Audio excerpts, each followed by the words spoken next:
موضوع الدرس في أحوال السعداء في الجنة سورة الصافات تفسير ابن كثير. الحمد لله رب العالمين والصلاة والسلام على أشرف الأنبياء وسيد المرسلين سيدنا محمد وعلى آله وأصحابه أجمعين. اللهم صل على سيدنا محمد وعلى آل سيدنا محمد كما صليت على إبراهيم وعلى آل إبراهيم في العالمين إنك حميد مجيد. أعوذ بالله من الشيطان الرجيم. بسم الله الرحمن الرحيم. فأقبل بعضهم على بعض يتساءلون. قال قائل منهم إني كان لي قرين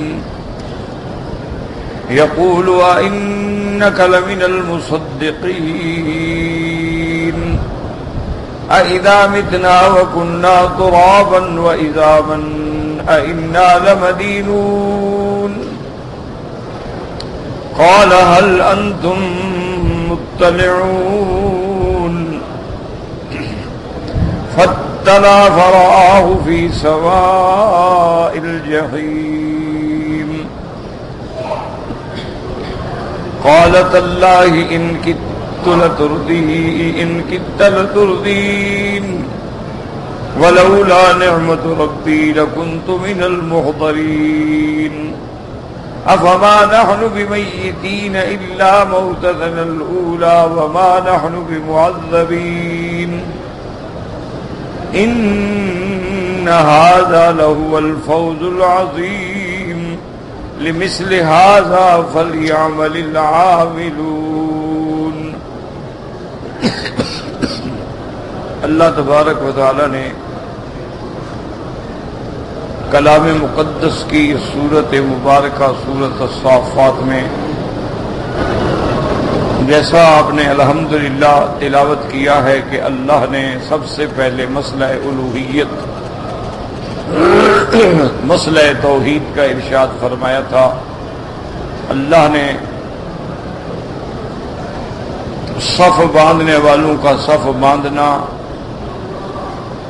روک لگانے والوں کا روک لگانا، اللہ کے کتاب کی تلاوت کرنے والوں کا تلاوت کرنا، ان کی قسم کھا کے جو مسئلہ تھا، جو دعویٰ تھا، جو عمود تھا سورت کا، ان الہکم لواحد، کہ تمہارا معبود برحق ایک،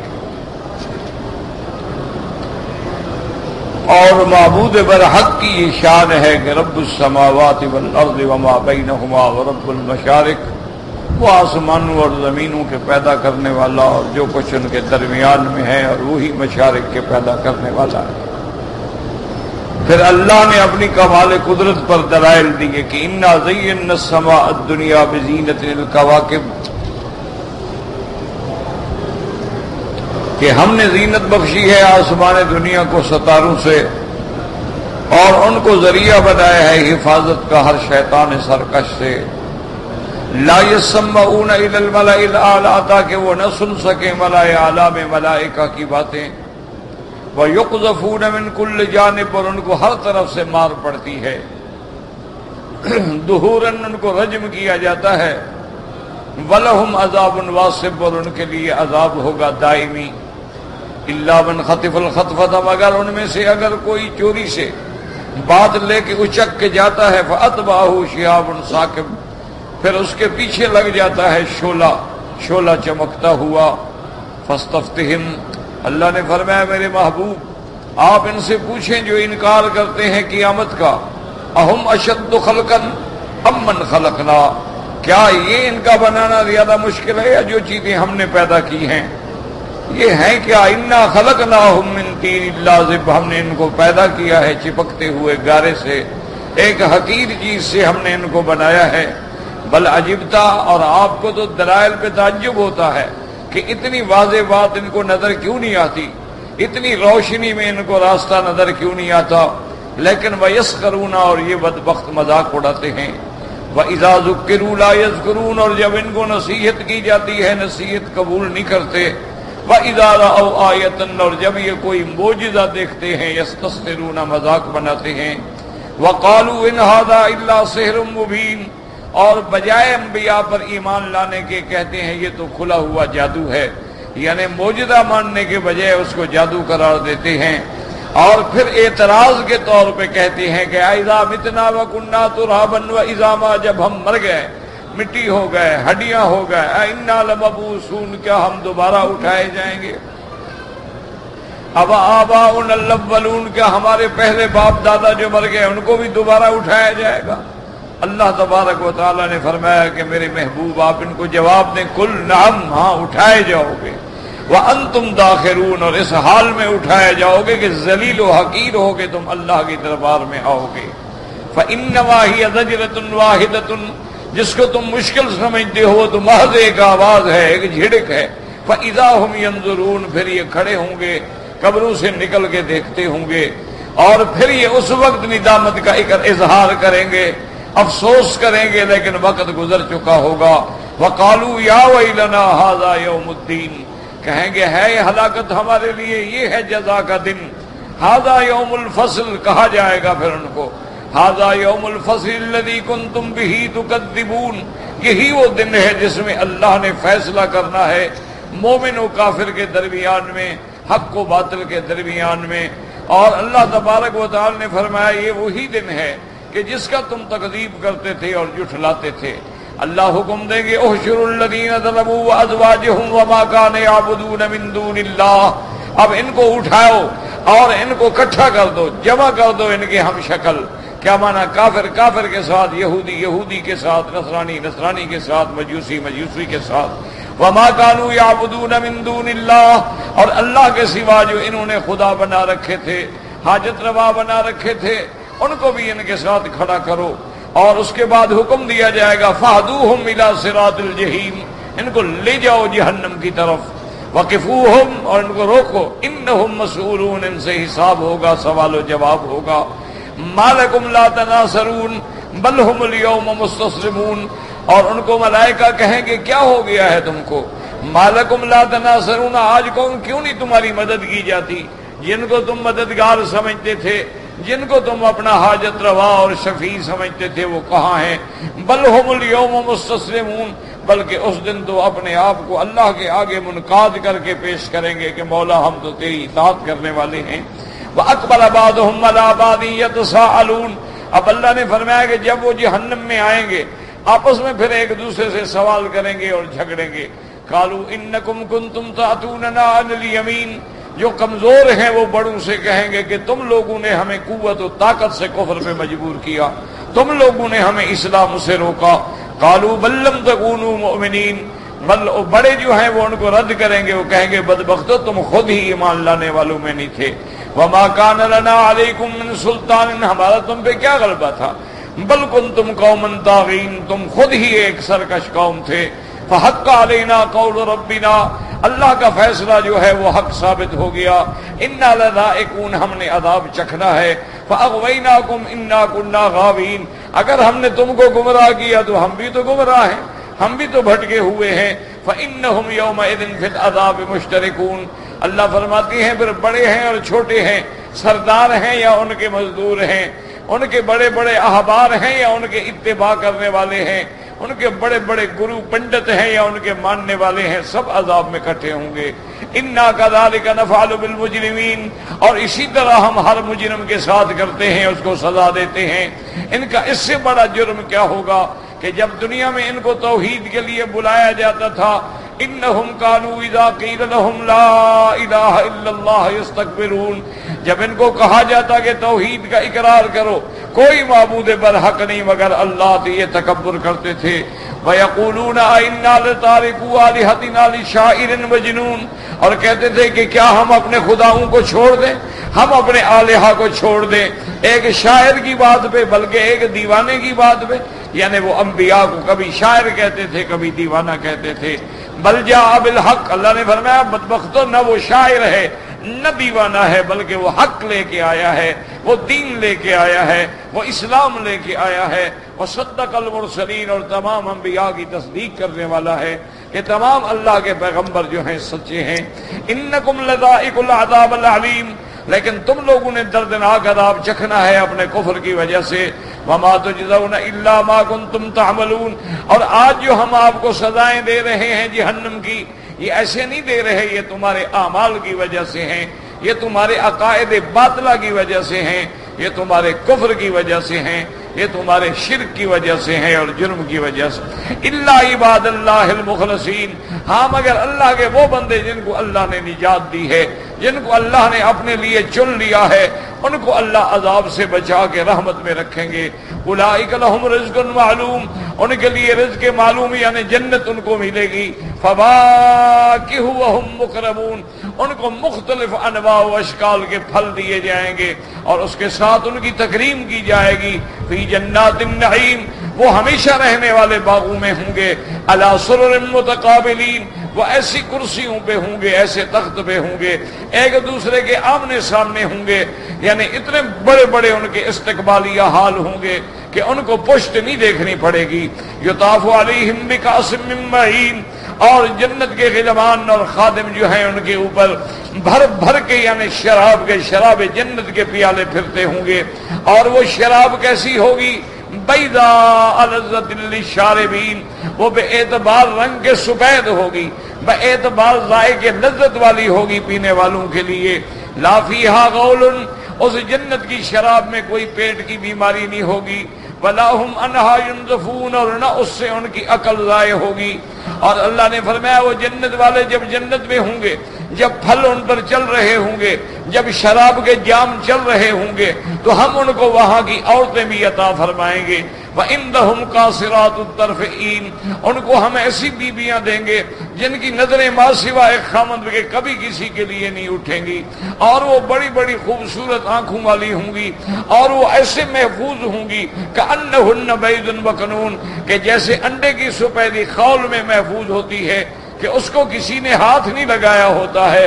تو مومنین کی جنت میں جو بیویاں ہیں، جو حوریں ہیں، ان کی شان ایسی ہوگی لم یطمثن انس قبلہم ولا جان، کہ ان جنتیوں کے علاوہ، ان کے ان ازواج کے علاوہ ان کو کسی انسان اور کسی جن نے بھی ہاتھ نہیں لگایا ہے۔ اصل خوبی مرد ہو یا عورت ہو، اس کی عفت ہوتی ہے، اس کی عزت ہوتی ہے، اس کی شان ہوتی ہے۔ عورت کا حسن حیا میں ہوتا ہے اور مرد کا حسن جو ہے اللہ کی اطاعت میں ہوتا ہے۔ اسی لیے بی بی عائشہ صدیقہ رضی اللہ تعالی عنہ فرماتی ہیں واللہ ما مسعد رسول اللہ صلی اللہ علیہ وسلم قط امرأۃ اجنبیۃ قط کما قالت عائشہ، کہتی ہے خدا کی قسم ہے میرے مدنی پاک کا ہاتھ مبارک جو ہے کبھی کسی عورت اجنبی کے ہاتھ کے ساتھ ایسے چھو کے بھی نہیں گزرا ہے، یعنی ہاتھ ملانا تو بڑی بات ہے، ایسے چھو کے بھی نہیں گزرا ہے۔ بلکہ حضور جب عورتوں سے بیعت لیتے تھے، باقاعدہ درمیان میں پردہ ہوتا تھا، عورتیں ایک طرف بٹھا دی جاتی تھی، اور حضور صلی اللہ علیہ وسلم آیت کی تلاوت فرماتے تھے اذا جاءک المؤمنات یبایعنک علی اللہ یشرکن باللہ شیئا، میرا محبوب جب یہ عورتیں ایمان والی آئیں بیعت کرنے کے لیے تو ان سے آپ ان شرطوں پہ بیعت کریں۔ سب سے پہلی شرط کہ اللہ کے ساتھ شرک نہیں کریں گی، ولا یسرقنا، خامد کے مال میں چوری نہیں کریں گی، ولا یزنینا، اور زنا نہیں کریں گی۔ تو حضور یہ آیت مبارک پڑھتے جاتے اور بیویاں کہتی یا رسول اللہ ہم نے قبول کیا اللہ کے حکم کو۔ حضور فرماتے جاؤ ہم نے تمہیں بیعت کر لیا ہے۔ کبھی حضور صلی اللہ علیہ وسلم کسی امرات اجنبیہ کو ہاتھ نہیں لگاتے تھے، نہ کبھی مصافحہ فرماتے تھے، اور نہ کبھی حضور پاک نے نظر ڈالی ہے کسی امرأۃ اجنبیہ پہ آمدن۔ اللہ کے پیغمبر معصوم ہوتے ہیں، اور اللہ نے آپ کو بیویاں بھی ایسی عطا فرمائی تھیں جن کی صفت خود قرآن نے بیان کی ہے، قانتات تائبات عابدات صادقات سائحات سیبات ابکارا، کہ میرے مدنی کی جو بیویاں ان کی تو صفت ہی ایسی ہے کہ عبادت کرنے والی ہیں، روزہ رکھنے والی ہیں، اللہ کے راستے میں فرما برداری کرنے والی ہیں، رات دن عبادت میں زندگی گزارنے والی ہیں، اللہ نے آپ کو بیویاں جو ہے کنواری بھی عطا فرمائی ہیں اور آپ کو سیب بھی عطا فرمائی ہیں۔ علماء نے فرمایا یہ صفتیں ہیں مومنہ عورتوں کی کہ مومنہ عورت کی شان یہ ہوتی ہے کہ اللہ نے اس کو مقام دیا ہے، یا وہ ماں ہے یا بہن ہے یا بیٹی ہے یا بیوی ہے، اس کے علاوہ پانچواں رشتہ اسلام میں کوئی نہیں ہے۔ اور اللہ نے مردوں کو بھی ہدایت دی اور عورتوں کو بھی ہدایت دی کہ اگر مرد سامنے ہیں عورتیں اپنی نظریں نیچی کر لیں، اگر عورت سامنے ہے مرد اپنی نظریں نیچی کر لیں۔ اور اسی طرح اللہ نے حکم دیا وَإِذَا سَأَلْتُمُوهُنَّ فَاسْأَلُوهُنَّ مِنْ وَرَاءِ حِجَابٍ کہ جب کوئی چیز مانگنی ہو پردے کے پیچھے کھڑے ہو کے مانگو، سامنے آنے کی کوئی اجازت نہیں ہے۔ بلکہ علماء نے فرمایا ہے کہ اللہ نے عورت کے جسم پر بھی، عورت کے اسم پر بھی اور عورت کی آواز پر بھی پردہ کر دیا ہے۔ اللہ نے عورت کے اسم پہ کیسے پردہ ہے کہ سارا قرآن کھولیں، اللہ کبھی عورت کا نام نہیں لیتے، صرف بی بی مریم کا نام لیا، اس لیے کہ حضرت عیسیٰ کا باپ کوئی نہیں، ان کی نسبت جو ہے وہ بی بی مریم کی طرف ہے، ورنہ اللہ کے نبی بی بی عائشہ، بی بی خدیجہ کسی کا نام قرآن نے نہیں لیا ہے۔ اور جہاں جہاں نام لیا ہے امرأۃ نوح، امرأۃ لوط، امرأۃ عمران، امرأۃ فرعون، یا فرمایا یا ایھا النبی قل لازواجک ان کنتن تردن الحیاۃ الدنیا، یا فرمایا یا نساء النبی لستن کاحد من النساء۔ تو معلوم ہوا کہ عورت کے نام پر بھی پڑتا ہے، اس لیے حکم ہے کہ عورت کو نام سے نہ پکارا کرو بلکہ اس کو کسی نسبت سے پکارا کرو۔ اگر اس کی اولاد ہے تو کہو یا ام فلان، فلاں کی ماں، اگر اولاد نہیں ہے تو فلاں کی بیٹی۔ نام نہ لو، چونکہ بدبخت لوگ جو ہے وہ نام معلوم کر کے بھی ہزاروں سکنڈل بنا لیتے ہیں۔ اللہ نے اس کے نام پر بھی پردہ رکھا ہے، اللہ نے اس کے آواز پہ بھی پردہ رکھا ہے کہ عورت جو ہے وہ عابدہ ہو سکتی ہے، صدیقہ ہو سکتی ہے، شہیدہ ہو سکتی ہے، صائمہ ہو سکتی ہے، محدثہ ہو سکتی ہے، مفسرہ ہو سکتی ہے، فقیہ ہو سکتی ہے، داعیہ ہو سکتی ہے، لیکن عورت امام نہیں بن سکتی تاکہ اس کی آواز جو ہے وہ غیر نہ سنے۔ عورت جو ہے مؤذن نہیں بن سکتی تاکہ اس کی آواز جو ہے وہ غیروں تک نہ جائے۔ عورت کو حکم نہیں ہے کہ وہ تلاوت زور سے کرے اور اس کی آواز لوگ سنیں، یعنی اس کی آواز پہ بھی پردہ ہے، اور اسی طرح اس کے جسم پہ بھی پردہ ہے۔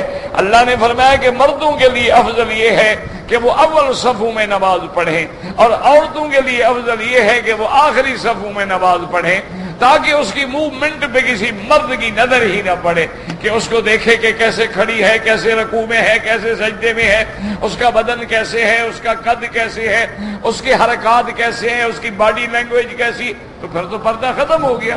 اس لیے اللہ نے نماز میں بھی پردہ رکھا ہے۔ حالانکہ کون بے حیا ہے جو نماز میں بھی غیر عورتوں کو دیکھے گا یا ان پہ غور کرے گا؟ بڑے سے بڑا گناہگار بھی ہو تو نماز میں تو شرم ہوتی ہے، لیکن اس کے باوجود اللہ نے فرمایا نہیں، عورتوں کے لیے مؤخر کر دیا، اور ساتھ یہ بھی فرما دیا مرد کے لیے مسجد میں نماز افضل ہے، عورت کے لیے گھر میں نماز پڑھنا افضل ہے۔ تو اس لیے اب آپ دیکھیں کہ جتنی جنت کی آپ آیات پڑھیں گے کہ اللہ وہاں ہر مسلمان کو حوریں دیں گے، اور یہ جو بیویاں ان کے نکاح میں فوت ہوں گی یہ بھی اسی خامند کو ملیں گی، اور ان کی شان کا بیان فرمائی ہے۔ کہیں فرماتے ہیں قاصرات الطرف، نظر جھکائے من جھکانے والی، کیا معنی؟ یعنی اس کی نظر آج تک کسی غیر کے لیے اٹھی ہی نہیں ہے، ورنہ یہ نہیں کہ ہر وقت یوں کر کے بیٹھی رہتی ہے، معنی ہوتا ہے اپنی نگاہوں کو محفوظ رکھنے والی، کہ اس کی نگاہ اس کے خامند کے علاوہ کسی پہ نہیں پڑی ہے۔ اور فرمایا یہ نہیں کہ عام عورت ہو، بڑی خوبصورت آنکھوں والی عورتیں ہوں گی، اور کہیں فرماتے ہیں کہ انہن الیاقوت والمرجان، وہ تو ایسی ہوں گی جیسے یاقوت کا پتھر ہوتا ہے ایک رنگ میں اور مرجان کا پتھر ہوتا ہے ایک رنگ میں، اور ان کے جمال اور جلد کی صفائی کا یہ عالم ہوگا کہ اس نے اگر لباس بھی پہنا ہوگا اور لباس کے باوجود اس کی یہ نہیں کہ پنڈلیاں، بلکہ پنڈلی کے اندر جو ہڈی ہے، ہڈی کے اندر جو گودا ہے وہ بھی نظر آ رہا ہوگا، یعنی اللہ نے ان کو ایسا بدن دیا ہوگا، لیکن اس میں نظر کس کی پڑے گی؟ صرف خامد کی نظر پڑے گی اور کسی کی نظر نہیں پڑے گی۔ اس لیے فرماتے ہیں کسی جگہ کا انہن بید مکنون، وہ تو ایسے ہوں گی جیسے انڈا اپنے خول میں چھپا ہوتا ہے، کسی نے ہاتھ بھی نہیں لگایا ہوتا۔ اور اسی طرح اللہ تبارک و تعالی نے فرمایا ہے وَعِندَهُمْ قَاصِرَاتُ الطَّرْفِ لَمْ يَطْمِثْهُنَّ إِنسٌ قَبْلَهُمْ وَلَا جَانٌ، اور کسی طرح کسی دوسری جگہ فرماتی ہے کہ وہ ایسی بھی بیویاں ہوں گی جو اپنے خیمے کے اندر محفوظ ہوں گی، ان پہ کسی کی نظر بھی نہیں پڑے گی اور ان کی نظر بھی کسی اجنبی پہ نہیں پڑے گی۔ اسی لیے میرے محبوب نے، رحمت دو عالم نے، سیدنا محمد مصطفیٰ صلی اللہ علیہ وسلم نے فرمایا کہ حضرت عمر مجھے جنت کے اندر ایک سفید موتیوں کا محل دکھلایا گیا۔ میں نے جبریل سے پوچھا لمن ھذا، کس کے لیے ہے؟ انہوں نے فرمایا تیرے وزیر حضرت عمر کا یہ گھر ہے۔ فرمایا میرا دل چاہا کہ میں تیرے گھر میں اندر جا کے بھی دیکھوں، لیکن میں نے دیکھا کہ اس کی سیڑھیوں پہ کوئی عورت بیٹھی وضو کر رہی ہے، تو مجھے تیری غیرت کا خیال آیا کہ شاید عمر گوارا نہ کرے کہ میں اس کے گھر میں جاؤں۔ تو حضرت عمر رو پڑے خوشی سے اور کہا علیہ کا اغار یا رسول اللہ، کیا میں آپ پہ غیرت کرتا؟ آپ کی وجہ سے تو جنت ملی، آپ کی وجہ سے تو ایمان ملا، آپ کی وجہ سے تو دین ملا، آپ کی وجہ سے تو اسلام ملا، آپ کی وجہ سے تو یہ مقام ملا۔ آپ نے فرمایا پھر بھی بہرحال میں نے مناسب نہیں سمجھا تیرے گھر میں جانے کا۔ تو اس لیے اللہ پاک نے یہاں پر بھی ان شان والی بیویوں کا ذکر کیا ہے جو قیامت میں اللہ ہر مسلمان کو اپنی رحمت سے، ہر مومن کو اپنی رحمت سے عطا فرمائیں گے۔ ان کی یہ صفتیں بیان کی ہیں۔ اور آج کے سبق میں جو ہم نے پڑھا ہے، فرمایا فَأَقْبَلَ بَعْضُهُمْ عَلَىٰ بَعْضٍ فَأَقْبَلَ بَعْضُهُمْ عَلَىٰ بَعْضٍ يَتَسَاءَلُونَ۔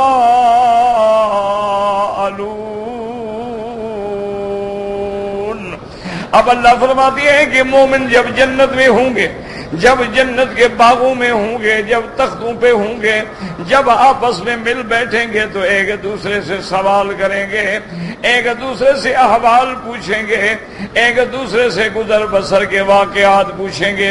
قال قائل منهم انی کان لی قرین۔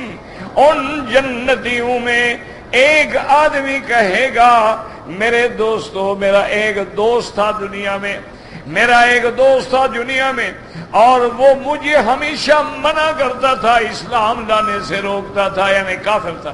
یقول اِنَّکَ لَمِنَ الْمُصَدِّقِینَ، اور وہ مجھے طنز کر کے کہتا تھا کیا تو بھی ان لوگوں میں ہے جو یہ بات مانتے ہیں اَإِذَا مِتْنَا وَكُنَّا تُرَابًا وَإِذَامًا أَإِنَّا لَمَدِينُونَ، کہ جب ہم مر جائیں گے، مٹی ہو جائیں گے، ہڈیاں ہو جائیں گے، کیا ہم دوبارہ اٹھائے جائیں گے تاکہ ہمیں جزا ملے؟ تم بھی یہ بات مانتے ہو؟ میں نے کہا میں تو مانتا ہوں، لیکن وہ مجھے ہمیشہ روکتا تھا۔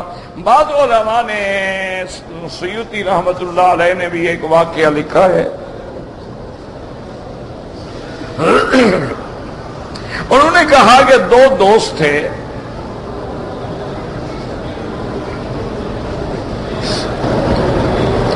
ان کا ایک اتفاق یہ ہے کہ مسلمان تھا اور ایک کافر تھا، اور بعض مورخین نے کتابوں میں لکھا ہے کہ وہ دونوں بھائی تھے۔ ان کا باپ جب مر گیا تو دونوں کے حصے میں 4,000 دینار جو ہیں وہ جائیداد آئی۔ اس دور میں 4,000 دینار تو یوں سمجھیں کہ 4 کروڑ سے بھی زیادہ۔ تو ان میں جو کافر تھا اس نے تو 1,000 دینار سے زمین خریدی، باغ لگایا، اور دوسرا جو مسلمان تھا اس نے کہا میرا اللہ، میرے بھائی نے تو دنیا میں 1,000 دینار خرچ کر کے زمین خریدی ہے، باغ لگایا ہے، میں جنت میں باغ لگانا چاہتا ہوں۔ اس نے 1,000 خیرات کر دی۔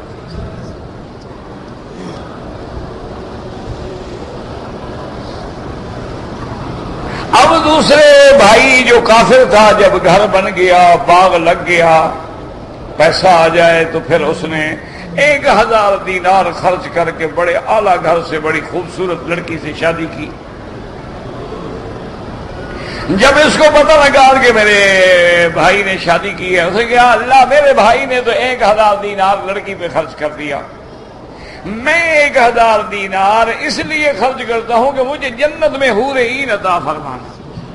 تو اس نے اللہ کے لیے خیرات کر دیا۔ اب تیسرے نے، جب کافر نے یہ کیا کہ گھر بھی بن گیا اور اس کے بعد بیوی بھی آ گئی، تو اس نے 1000 دینار جو ہے مزید اپنے تعیشات میں اور نعوذ باللہ غلط قسم کی محافل میں خرچ کیا، مسلمان نے خیرات کر دی۔ اس نے 4000 جو تھا اس کو ربا میں ڈالا، لیکن مسلمان نے خیرات کر دی۔ اب دونوں مر گئے۔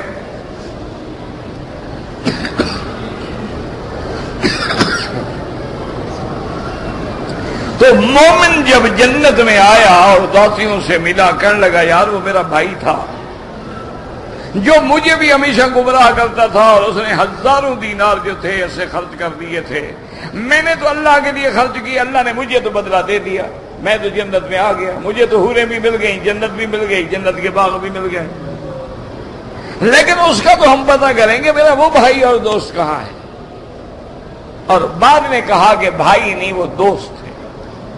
قال قائل منهم انی کان لی قرین، قرین مانا ساتھی، دوست، مل کے رہنے والا۔ یقول اِنَّكَ لَمِنَ الْمُصَدِّقِينَ، اور وہ ہمیشہ مجھے کہتا تھا کہ اچھا تم بھی یہ بات مانتے ہو کہ مرنے کے بعد ہم اٹھیں گے؟ عجیب بات ہے یار، تمہارا کیا دل؟ چھوڑو یہ کون مرنے کے بعد اٹھے گا؟ اِذَا مِتْنَا وَكُنَّا تُرَابًا وَإِذَامًا أَإِنَّا لَمَدِينُونَ، کیا جب ہم مر جائیں گے، مٹی ہو جائیں گے، ہڈیاں ہو جائیں گے، پھر ہم دوبارہ اٹھیں گے سزا کے لیے؟ کیسے ہو سکتا ہے؟ اب ان کو اللہ کے حکم سے فرشتے کہیں گے قال هل انتم مطلعون، اللہ حکم دیں گے، فرشتے کہیں گے ایمان والوں کیا تم اپنے اس دوست کو دیکھنا چاہتے ہو جو تمہیں دنیا میں کفر پر لگاتا تھا، اسلام سے روکتا تھا؟ کہیں گے ہاں دیکھنا تو چاہتے ہیں۔ اللہ حکم دیں گے کہ چلو جھانک کے دیکھو جہنم کی طرف، فاطلع فرآہ فی سواء الجحیم، اب جب وہ مومن جھانک کے دیکھے گا اس کو تو کیا پائے گا کہ جہنم کے درمیان میں کھڑا ہے۔ اب مومن کہے گا قال تاللہ ان کدت لتردین، کہا مجھے اللہ کی قسم ہے، ہائے کاش تم تو ایسے تھے کہ مجھے بھی ہلاکت میں لے ڈالتے، تم تو مجھے بھی برباد کرتے، اور آج جہاں تم کھڑے ہو میں بھی وہاں ہوتا۔ وَلَوْلَا نِعْمَةُ رَبِّي لَكُنْتُ مِنَ الْمُحْضَرِينَ، اگر اللہ کی نعمت نہ ہوتی، احسان نہ ہوتا، اللہ کا فضل نہ ہوتا تو آج میں بھی عذاب کے اندر حاضر ہوتا۔ اب خوشی میں کہیں گے جنت مل گئی، نعمت مل، افما نحن بمیتین الا موتتنا الاولی وما نحن بمعذبین۔ اب یہ جنت والے خوشی سے کہ اچھا اب ہم نہیں مریں گے، بس وہ جو مرنا تھا مر گئے، وہ ایک ہی دفعہ جو موت آنی تھی آ گئی، اب پھر موت نہیں آئی، وہ عجیب ہو گیا، بھئی مزے آ گئے، اب تو پھر ہم ہمیشہ زندہ رہیں گے۔ وَمَا نَحْنُ بِمُعَذَّبِينَ، اور جنت میں آنے کے بعد اب ہمیں دوبارہ عذاب نہیں ہوگا، ایسا تو نہیں کہ کچھ عرصے کے بعد پھر ہم پکڑ جائیں، یا کچھ عرصے کے بعد پھر ہم مر جائیں دوبارہ نکال دیے جائیں، یعنی یہ وہ حیران ہو کے خوشی سے کہیں گے۔ ورنہ یہ قاعدہ ہے کہ مرنے کے بعد جب اللہ اٹھائیں گے، یاد رکھو جنت والے جنت میں، جہنم والے جہنم میں، پھر موت نہیں آئے گی اس کے بعد، بلکہ موت کو ایک مینڈے کی شکل میں لایا جائے گا، اور جنت و جہنم والوں کے سامنے اللہ حکم دیں گے کہ اس کو ذبح کر دو، یعنی سمجھایا جائے گا کہ دیکھ لو اب موت کو بھی موت آ گئی ہے، پھر وہ واپس نہیں آئے گی۔ اس لیے اللہ فرمائے گی یا اہل الجنت انتم خلود، اے جنت والو تم ہمیشہ جنت میں رہو گے، اور کافروں سے کہا جائے گا تم ہمیشہ جہنم میں رہو گے، اب موت نہیں آئے گی کسی طرح۔ اب یہ زندگی جو ہے ہمیشہ والی زندگی ہے، بقا والی زندگی ہے، چاہے وہ مومن کی ہو یا چاہے، تو وہ خوش ہو کہ اچھا ہم پھر نہیں مریں گے، بس وہی موت جو تھی، یہ آدمی خوش ہو کے کہتا ہے نا۔ جیسا کہ ایک حدیث میں آتا ہے کہ ایک بندہ جنگل میں صحرا میں سفر کر رہا تھا، اس نے اپنے اونٹ کو باندھا کسی درخت کی کسی ٹہنی سے اور سو گیا۔ جب آنکھ کھلی تو اونٹ غائب۔ اب اس بیچارے کا پانی، مشکیزہ، کھانا پینا سب اس اونٹ میں تھا۔ جب اونٹ غائب ہو گیا اب صحرا میں کیا کرے؟ اس بیچارے نے ادھر ادھر پاؤں دیکھا اونٹ کا، کوشش کی، اس نے کہا کب تک میں بھٹکوں گا؟ صاف بات ہے کہ صحرا میں بندہ بھٹک گیا تو بس گیا۔ صحرا تو بڑی بلا ہے نا، بندہ بھول گیا بس بھول گیا۔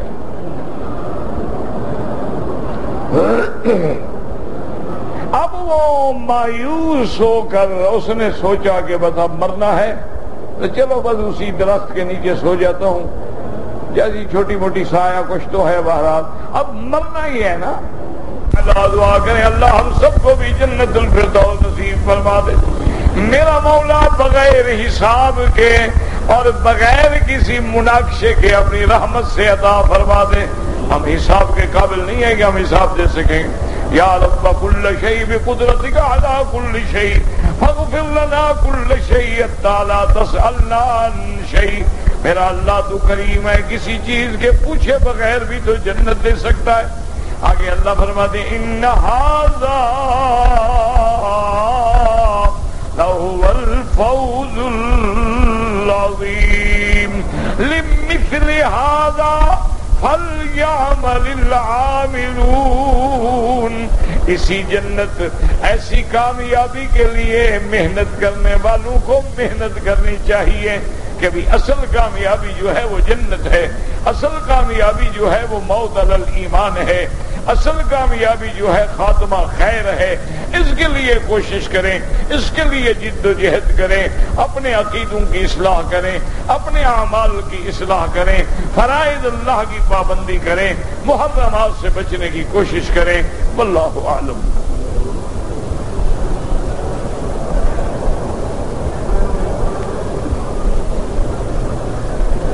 کہتے ہیں میں نے آپ کے لیے ماشاءاللہ 2 رکعت پڑھ کے دعا کہ اللہ آپ کو جزائے خیر دے، انشاءاللہ اللہ شفا دیں گے، بالکل آپ کی دعائیں ضرور لگیں گی۔ بھائی رفع یدین جو کرتے ہیں وہ بھی حدیث میں ثابت ہے، ان کی نمازیں بھی صحیح ہیں، اور جو نہیں کرتے ہیں ان کی نمازیں بھی صحیح ہیں، ان کے پاس بھی حدیث ہے، کوئی جھگڑے کا مسئلہ نہیں۔ یاد رکھو اصول دین میں کبھی اختلاف نہیں ہوتا۔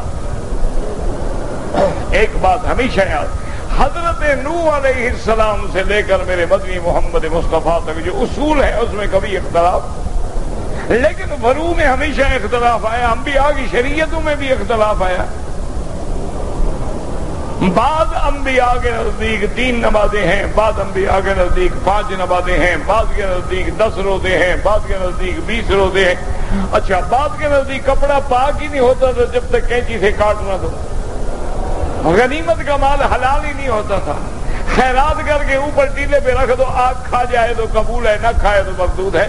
تو شریعت کے فروع میں ہمیشہ اختلاف رہا ہے، ہر پیغمبر کی شریعت کے فروع اصول میں کبھی اختلاف نہیں رہا ہے۔ تو جب انبیاء کے فروع میں بھی اختلاف ہے اور علماء انبیاء کے بارے سے ان کے فروع میں بھی اختلاف ہوگا۔ یہ کوئی ایسا مسئلہ نہیں ہے کہ آدمی سر پھٹول کرے اور رات دن انہی مسائل پہ زور لگا کے حضور کی امت کو افتراق کا شکار کر دے۔ اب ضرورت ہے اس وقت کہ امت کو وحدت کا سبق دیا جائے، اجتماعیت کا سبق دیا جائے، تضامن اسلامی کا سبق دیا جائے۔ اب تمہارا مقابلہ کفر سے ہے، اب تمہارا مقابلہ طاغوت سے ہے۔ اگر آپ ان چھوٹی چھوٹی باتوں میں الجھ گئے تو فائدہ تو دشمن کو ہوگا۔ سب کی نمازیں ٹھیک ہیں، اللہ قبول فرمائے۔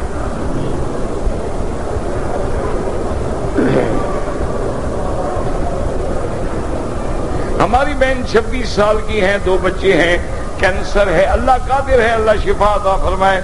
دعا کرتے رہیں، ان بیماریوں کا علاج دوا میں تو نہیں ہے لیکن دعا میں تو ہے نا، اللہ جب چاہے شفا دے دے۔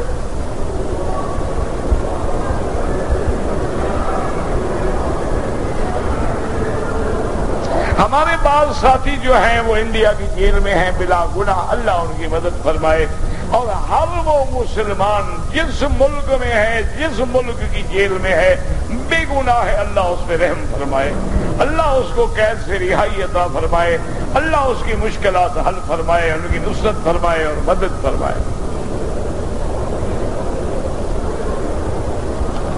بہرحال ہاتھ باندھنا جو ہے حدیث میں سینے پہ بھی ہے، ناف پہ بھی ہے، ناف سے نیچے بھی ہے، یہ سب حدیثیں موجود ہیں۔ جو نہیں مانتے ہیں تم نے کوئی ٹھیکہ لے رکھا ہے منوانے کا؟ نہ مانے،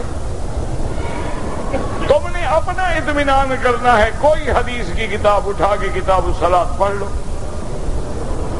تمہیں اپنا اطمینان چاہیے تو آپ کتابیں موجود ہیں، احادیث مبارک کی سنن ہیں، مصنفات ہیں، سیاح ہیں، اس میں کتاب الصلاۃ کا باب پڑھتے جاؤ پڑھتے جاؤ پڑھتے جاؤ، پتہ لگ جائے گا کہ یہ حدیث ہے کہ نہیں۔ بس باقی کوئی مانے نہ مانے، اللہ ہدایت دے۔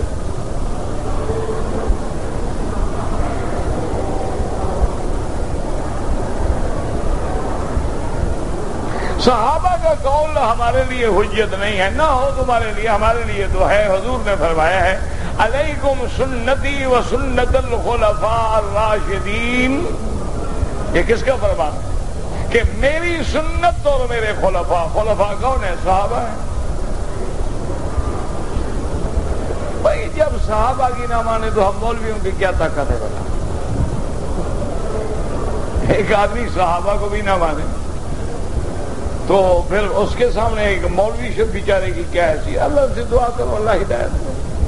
لیکن ایک بات یاد رکھنا کہ جس دن صحابہ کا انکار کرو گے دین ختم۔ ایک بات ہمیشہ یاد رکھنا ٹھنڈے دل سے، اللہ کے نبی نے صحابہ کو وہ مقام دیا ہے جو نبی کا مقام ہے کہ علیکم سنتی و سنت الخلفاء الراشدین المہدیین۔ پھر صرف علیکم نہیں فرمایا تمسکوا بہا، پکڑو اس کو۔ پھر اتنا بھی فرمایا عضوا علیہا بالنواجذ، داڑھ کے ساتھ اس رسی کو مضبوطی سے پکڑ۔ یاد رکھو کہ صحابہ کا مقام اتنا بڑا مقام ہے، اتنی بڑی شان ہے کہ سارے دین کے گواہ ہی صحابہ ہیں۔ دیکھو نا، ایمان سے کہو ٹھنڈے دل سے، جب میرے مدنی پاک طواف کر رہے تھے تو آپ کے طواف کو دیکھنے والے کون تھے؟ تو ان کی بات حجت ہی نہیں تو طواف کیسے صحیح ہوگا؟ جب میرے مدنی نے احرام باندھا ہے تو دیکھنے والے کون تھے؟ جب لبیک پڑھی تو کس نے سنی؟ جب سرکار دو عالم مدینہ میں تشریف لے گئے، جب رات میں کنکریاں ماری، آپ نے قربانی کی، آپ نے حجام بلایا، آپ نے حجامت کی۔ اب یہ کون فیصلہ کرے گا کہ حجامت دائیں طرف سے تھی کہ بائیں طرف سے تھی؟ کس نے دیکھا؟ تو صحابہ تو حجت ہی نہیں، تو پھر فیصلہ کون کرے گا؟ دائیں تو ہر آدمی کہہ دیتا ہے نا، دائیں سے کیا مراد ہے؟ نبی پاک کا دایاں طرف یا حجامت کرنے والے کا دایاں؟ بھائی دیکھو نا، آدمی بیٹھا ہے، آگے حجام سامنے کھڑا ہے، اس کا دایاں کون سا ہوگا؟ اس کا دایاں تو یہ ہوگا، اور حجامت کرانے والے کا دایاں یہ ہوگا۔ یہ فیصلہ کون کرے گا؟ صحابہ۔ تو صحابہ کا قول حجت نہیں تو دین کہاں رہا باقی؟ حضور پاک نے عرفات میں آپ نے قیام فرمایا، عرفات میں آپ نے غسل بھی فرمایا۔ کس جگہ؟ وادی عرفہ میں، وادی عرفات میں، حد حرم میں، حد حرم سے خارج گواہی کون دے گا؟ حضور نے عرفات میں وقوف فرمایا، اونٹنی پہ کھڑے ہوئے۔ کس جگہ؟ عرفات کے دن حضور کو روزہ تھا یا نہیں تھا؟ گواہی کون دے گا؟ تو صحابہ تو پھر حجت ہی نہیں، تو باقی دین بچے گا کیا؟ خدا کا خوف کرو، اللہ سے بس دعا کرو، اور کیا کہہ سکتے ہیں؟ جو آدمی جس ضد میں آ گیا ہے نا، اس کو اللہ ہی پھیر سکتے ہیں، بندہ نہیں پھیر سکتا۔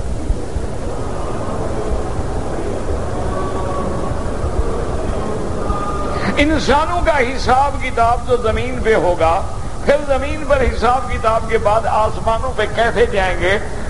تم نے جانا ہے، اللہ لے جائے گا، تم نے جانا ہے۔ جو مرنے سے اٹھا کے قبر سے زمین پہ کھڑا کر دے گا وہ جنت میں بھی پہنچا دے گا۔ یہ تم سیڑھیاں بنا لیتے ہو، تم صاروخ بنا لیتے ہو، تم جناب ایسی ایسی گاڑیاں بنا لیتے ہو جو چاند پہ پہنچ جاتی ہیں، اللہ کے لیے مشکل ہے۔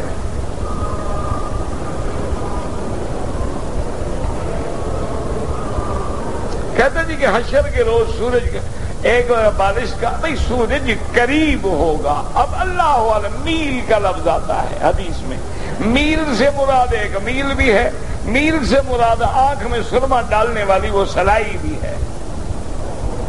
معنی یہ ہے کہ شدت کی حرارت ہوگی، سورج قریب آ جائے گا۔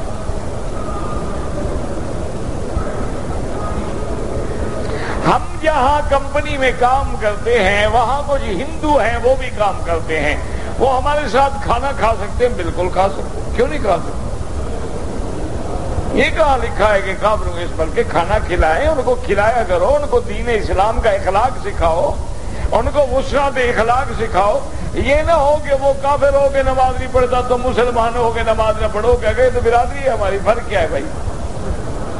تم بھی داڑھی مڈاتے ہو، وہ بھی داڑھی مڈاتا ہے، فرق کیا ہے؟ تم بھی سگریٹ پیتے ہو، وہ ایک پیتا ہے، تم تین پیتے ہو، تو وہ جتنا عرصہ تمہاری صحبت میں رہے گا کہے گا یار سنتے تھے مسلمان، یہ تو ہم سے بھی گئے گزرے ہیں۔ تم ان کو اسلام کا نمونہ پیش کرو، کھانے میں کیا فرق پڑتا ہے؟ بالکل کھانا کھا سکتے ہیں۔ ترجمے والا قرآن، اگر اس میں قرآن لکھا ہوا متن نہ ہو تو ہاتھ لگا سکتے ہیں، اگر اس میں قرآن کے الفاظ لکھے ہوئے ہیں پھر بغیر وضو نہ چھویا کریں۔ نماز میں اگر آپ اکیلے ہوں تو لازماً سورت فاتحہ بھی پڑھیں گے اور سورت بھی پڑھیں گے،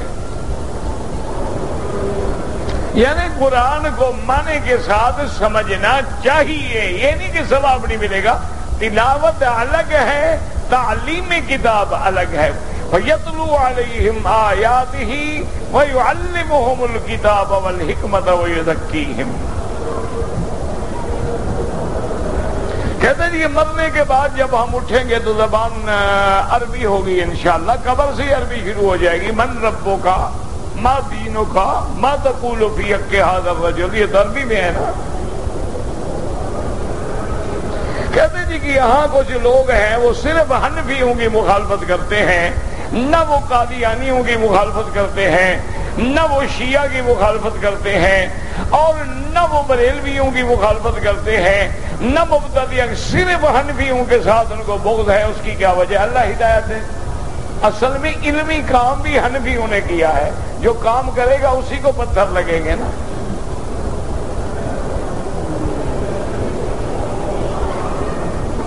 اور دوسرے حضرات کے پلے میں تو ہے کچھ نہیں نا، ان کے پاس کیا 11ویں شریف، 12ویں شریف، 27ویں شریف، میلاد شریف، عرس شریف، کل شریف، جمعرات شریف، کیا مخالفت کریں بیچارے؟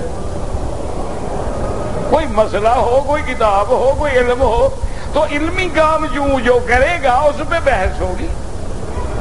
لیکن اب امام بخاری کا مقام ہے، ان نے بخاری شریف جمع کی تو لوگوں نے دشمنی بھی کی، حتیٰ کہ کسی نے اپنے گھر میں نہیں رہنے دیا، آپ ہجرت کر کے سفر میں فوت ہوئے۔ یعنی امام بخاری جیسا آدمی رحمت اللہ علیہ امیر المومنین فی الحدیث، یعنی اندازہ کریں اتنا تنگ آ گئے تھے کہ اللہ سے دعا کی کہ اللہ ذاقت علی اللہ بما رحبت، اتنی بڑی زمین میرے اوپر تنگ ہو گئی ہے، مجھے موت دے۔ حالانکہ موت مانگنا منع ہے، لیکن معنی یہ ہے کہ امام اتنا مضطر ہو گئے تھے، اتنا مجبور ہو گئے تھے کہ اللہ سے دعا کی اور خرطنک میں فوت ہوئے، اپنے علاقے میں فوت ہی نہیں ہو سکے۔ یہ تو میرا بھائی جو کام کرے گا پتھر تو اسی کو لگیں گے نا۔ شیخ الاسلام ابن تیمیہ نے قید کاٹی نا، امام ابو حنیفہ نے قید کاٹی، امام احمد ابن حنبل نے کوڑے کھائے۔ اس لیے لازمی بات ہے، یہ تو ہونا چاہیے، کوئی مسئلہ نہیں ہے، خوشی کی بات ہے۔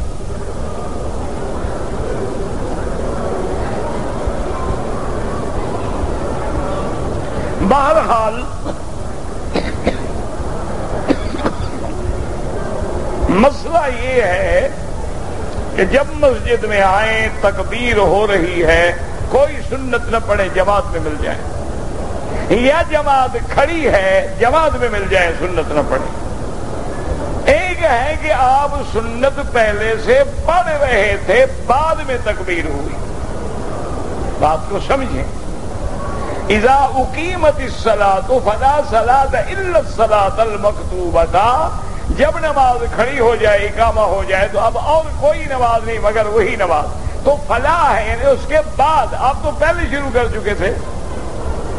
تو اب اس میں فقہا کا اختلاف ہے، بعض فقہا فرماتے ہیں اگر تمہیں یقین ہے کہ انشاءاللہ میں ایک رکعت ہے، ہاں 4 کی نیت تھی 2 پڑھ کے سلام پھیر دو اور جماعت میں مل جاؤ۔ اور بعض علماء کہتے ہیں کہ ابھی تم نے شروع ہی کیا تھا کہ نماز کھڑی ہو گئی تو سلام پھیر دو، کوئی مسئلہ نہیں ہے، یہ کوئی لڑائی کے مسئلے تو نہیں ہے، تو رحمت ہے اللہ کی۔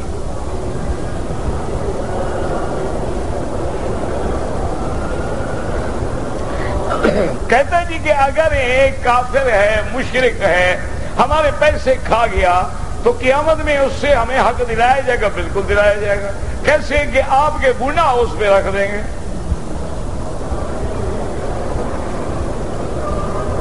کہتے جی کہ آج کل بھی جنات موجود ہیں، بالکل موجود ہیں جناب۔ یہ کیسے جن ایک مخلوق ہے اللہ کی؟ بالکل موجود ہے، وہ تو انسانوں سے کروڑوں درجے زیادہ ہیں، اور باقی وہ انسانوں کی شکل میں بھی ہوتے ہیں، مختلف شکلوں میں ہوتے ہیں۔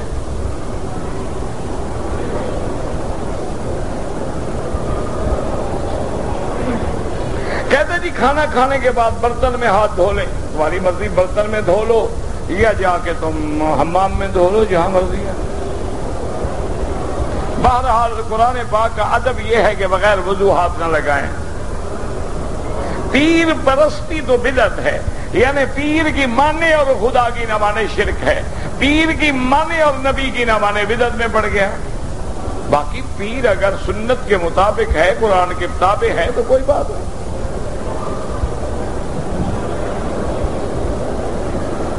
میرا جیسا گناہگار قیامت کے دن پیر پرستی چھوڑنے کی وجہ سے پکڑا گیا، پیر پرستی کا حکم کہاں ہے؟ پہلے یہ تو دکھاؤ نا کہ تم نے وہ حکم توڑ دیا، کہاں حکم ہے کہ پیر پکڑو؟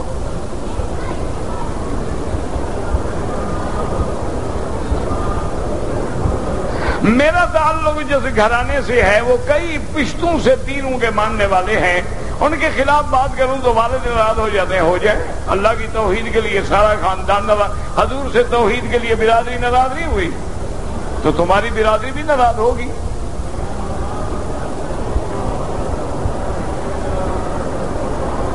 اللہ کے نبی کا سینہ مبارک 2 دفعہ چاک ہوا ہے، ایک دفعہ بچپن میں، ایک دفعہ بعد میں آیا حرم میں۔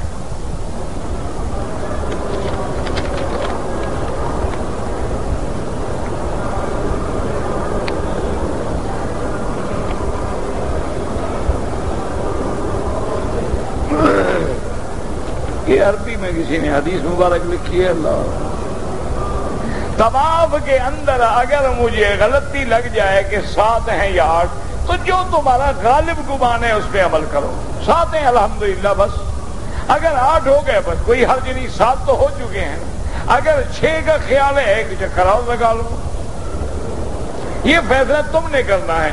روزانہ کتنے طواف کریں؟ جتنا اللہ توفیق دے۔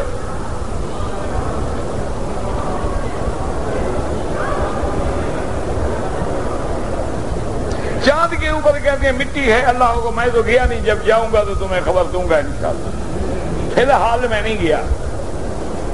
آج کل تو وہاں باقاعدہ الاٹمنٹ ہو رہی ہے، پلاٹ لینا ہے تو بکنگ کروا لیں۔ اگر شکار کرتے ہوئے بغیر تکبیر کے گولی چلا دی، گولی سے مر جائے وہ حرام ہوتا ہے، گولی جا کے ضرب مارتی ہے، تیر اندر جا کے ذبح کرتا ہے، گولی کا مارا ہوا تو حرام ہے۔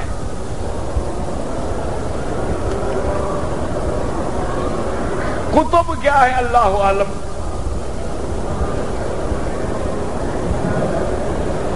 اگر ایک آدمی نے قسم کھائی کہ فلاں گناہ نہیں کروں گا، پھر توڑ بیٹھا، پھر بھی توڑ بیٹھا ہے، توبہ کرو اور گناہ نہ کرو۔ ہر فرض نماز کے بعد دعا مقبول ہوتی ہے، لیکن ضروری نہیں ہے کہ مل کے کرو، اکیلے اکیلے کرو، کبھی مل کے کر لو، کبھی علیحدہ علیحدہ کر لو. کوئی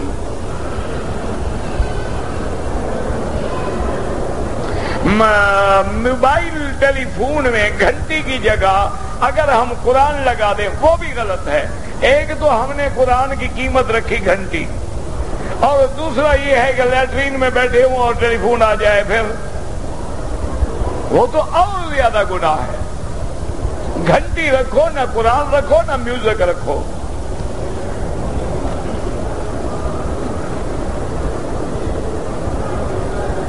بہرحال زمزم بھی کھڑے ہو کے پینے کا کوئی حکم نہیں، زمزم بھی بیٹھ کے پیو، جو پانی ہے بیٹھ کے پیو. صرف اتنا مسئلہ ہے کہ زمزم کھڑا ہو کے پی لے تو گناہ نہیں ہوگا. یہ نہیں کہ زمزم آئے تو کھڑے ہو جاؤ، یہ تو جاہلوں نے بنایا ہوا ہے. اگر کیڑا کوئی مر جائے نکال کے باہر پھینکے تو مر جائے تو مر جائے گا. زمزم کے جالون جو بھر بھر کے بیچتے ہیں، آخر نوکر تو نہیں ہے تمہارے، جالون خریدتے ہیں، محنت کرتے ہیں، اپنی محنت کا بدلہ لیتے ہیں. تم خود جا کے محنت کر کے بھر لو، نہ خریدو. وہ پانی نہیں بیچتے، وہ محنت بیچتے ہیں.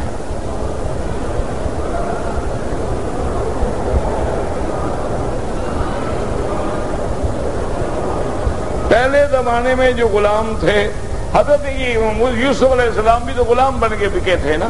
اس زمانے سے اس کا مطلب ہے چلی آ رہی ہے یہ بات.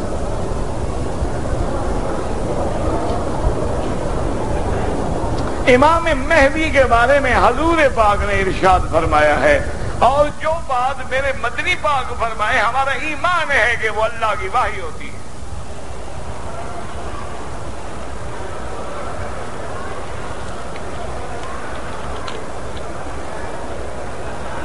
اگر آپ پر قرضہ ہے پہلے قرضہ ادا کریں، قرضے سے رقم بچ جائے تو پھر زکات دیں.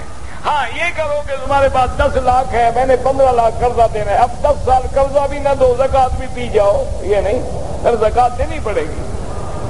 وہ پیسہ قرضے میں دے دو، اب تمہارے پاس ہے ہی نہیں تو زکات کیا دو گے؟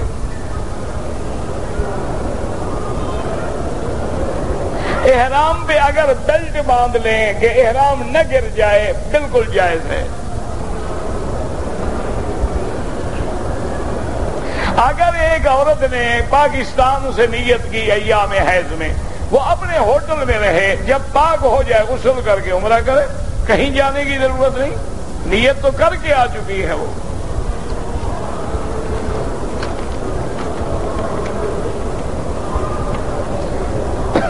جہاں تک وسیلے کا تعلق ہے، نہ قرآن میں ہے اور نہ صحیح حدیث میں ہے. جب بھی دعا کریں اللہ سے، دیکھیں نا سارے قرآن میں دعائیں ہیں، ربنا آتنا، ربنا ظلمنا، لا الہ الا انت سبحانک، رب انی مغلوب فانتصر، رب انی مسنی الضر وانت ارحم الراحمین، ربنا ہب لنا من لدنک. کسی میں واسطہ ہے؟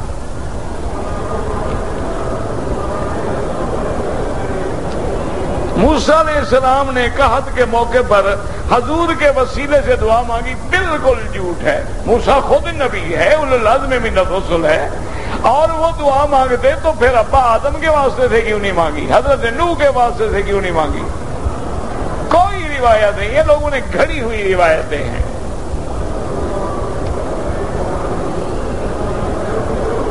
حضور کے روضے پہ جا کے مدد مانگنا شرک ہے. سلام پڑھ سکتے ہیں، مدد اللہ سے مانگ سکتے ہیں.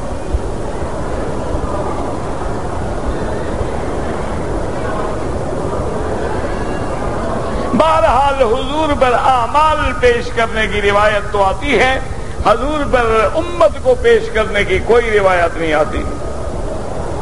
اگر ایک آدمی نے عمرے پہ آیا حج کر لیا، انشاءاللہ حج تو قبول ہے، باقی قانون نہ توڑا کرو اسلامی حکومت کا. حجر کے بعد اگر طواف کریں، حنفی ہے تو سورج نکلنے کے بعد پڑھے، باقی مسلک کے نزدیک محرم میں ہر وقت جائز ہے. میں نے سود سے توبہ کر لی ہے، سود کی رقم غریبوں میں تقسیم کر دیتا ہوں، جو لے کے کر دیا آئندہ لو بھی نہ نا. یہ نہیں کہ سود تو لے رہے ہو، توبہ کیسے کر رہی ہے؟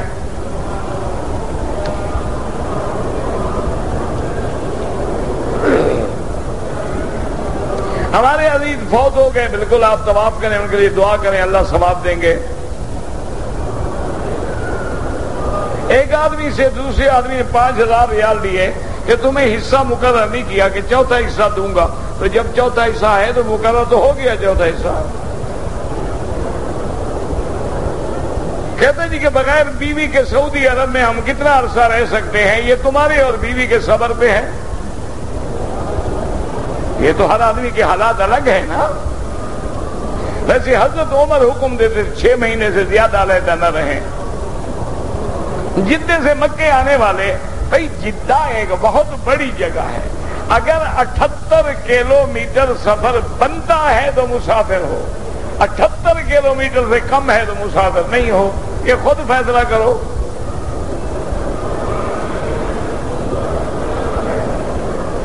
جب امام نماز میں ہے، ہم نماز میں ملتے بس اللہ اکبر اتنا کافی ہے۔ کہتے ہیں جی کہ ہمارے ملک کے کچھ لوگ آتے ہیں، ہوٹلوں میں نماز پڑھتے ہیں لیکن امام حرم کے پیچھے نماز نہیں پڑھتے، تو اب اللہ نے مکے میں لا کر بھی ان کو حرم سے محروم کر دیا ہے، تو اس سے بڑی بد نصیبی کیا ہو سکتی ہے؟ اس کا کیا ہے؟ معلوم ہوتا ہے کہ اندر کوئی شرک کے جراثیم ہیں، کیونکہ اللہ مشرک کو نہیں آنے دیتے۔ دعا کرو اللہ ان کو ہدایت دے۔ کوئی دشمن تو نہیں ہے، ہمارے بھائی ہیں نا، بیچارے بھٹکے ہوئے ہیں۔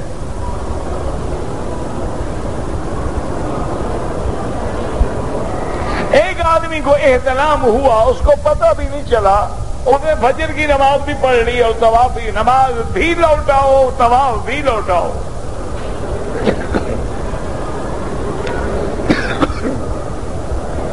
لوگ کہتے ہیں کہ مکہ مکرمہ کے لوگ سخت ہوتے ہیں، ایک تجربہ ہے، کوئی مسئلہ تھوڑا ہے، یہ تجربے ہوتے ہیں، تم ان کو مسئلے بنا لیتے ہو دین کے۔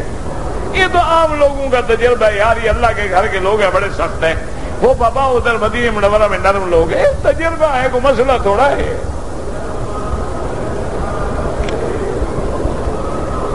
اگر فجر کی نماز سے پہلے 2 سنتیں نہیں پڑھی تو سلام پھیر کے فوراً بھی پڑھ سکتے ہو، سورج نکلنے کے بعد بھی پڑھ سکتے ہو۔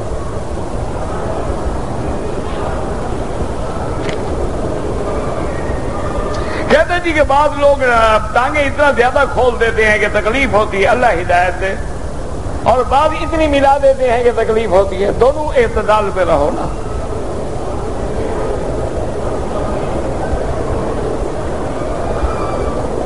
کہتے ہیں جی کہ تبلیغی جماعت کو چھپ چھپ کر لوگوں کو دعوت دیتے ہیں، چھپ چھپ کے بھی دی جاتی ہے۔ اعلنت لہم واسررت لہم اسرار، حضرت نو نے نہیں فرمایا اللہ میں نے تو تیری دعوت کھل کے بھی دی ہے چھپ کے بھی دی ہے، نہیں مانتے۔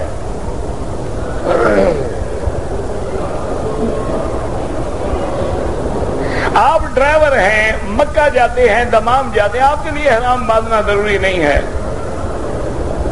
مسکین اور فقیر بات فرماتے ہیں کہ وہ جس کے پاس کچھ بھی نہ ہو،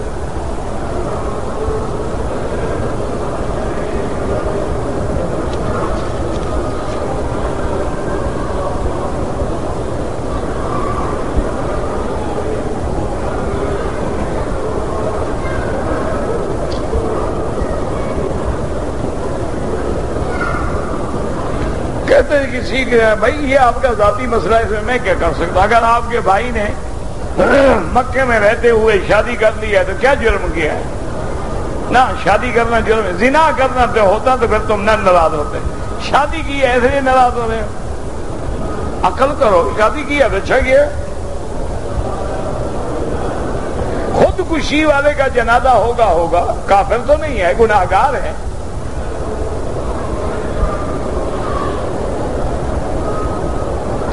میرے بیوی بچے عمرے کے لیے دبئی کے راستے اسلام آباد پاکستان سے آ رہے، دبئی سے احرام باندھنے، کیونکہ دبئی راستے میں ہے، وہاں سے احرام باندھنے۔ عورت اور مرد کی نماز میں فرق ہے، اگر آپ کے نزدیک عورت اور مرد میں فرق ہے تو دونوں میں فرق ہے، اگر دونوں میں فرق نہیں ہے تو پھر فرق نہیں ہے۔ کیا خیال ہے آپ؟ مرد امام بن سکتا ہے، عورت فرق ہوا کہ نہیں؟ مرد کے لیے اول صف ہے، عورت کے لیے فرق ہے کہ نہیں؟ اب تمہاری مرضی۔ اللهم صل على سيدنا محمد وعلى آل سيدنا محمد وبارك وسلم. يا حي يا قيوم يا ذا الجلال والإكرام. يا حي يا قيوم برحمتك نستغيث. اللهم اصلحنا واصلح بنا واصلح أولادنا وأولاد المسلمين. اللهم اصلح أحوالنا وأحوال المسلمين. اللهم اشفنا واشف مرضانا ومرضى المسلمين. اللهم اجعل لنا وللمسلمين من كل هم فرجا ومن كل ضيق مخرجا ومن كل بلاء عافية. صلى الله تعالى على خير خلقه سيدنا محمد وعلى آله وأصحابه أجمعين.